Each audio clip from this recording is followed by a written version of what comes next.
წარმოიდგინე, რომ სახლში ხარ სრულიად მარტო და არ გაქვს საკვები. შენი მაცივარი ცარიელია. უკვე 2 დღეა არ გიჭამია. ამ დროს კარზე არის კაკუნი. აღებ და ხედავ ადამიანს, რომელიც შენთვის სრულიად უცხოა და ხელში უჭირავს პიცა. გეკითხება, გინდა პიცა? ამ დროს გახარებული ხარ, ბედნიერი ხარ და ეუბნები.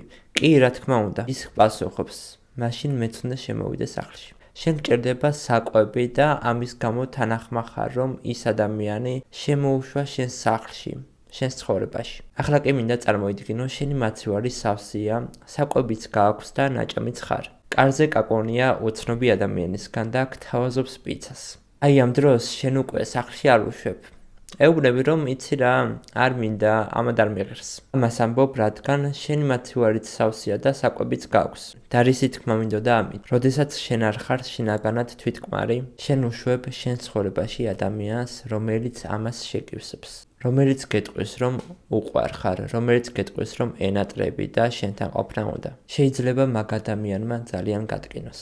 შეიძლება ძალიან ტოქსიკური იყოს, მაგრამ შენ ამაზეც თანახმა ხარ. მთავარია ის დანაკლისი შეგივსოს, რასაც სიყვარული ქვია. ამიტომ უნდა გააძლიერო საკუთარი თავი ყოველდღურად და შეიყვარო შენი თავი. თუ დაინტერესებული ხარ თვითგანვითარებით, გამომიწერე.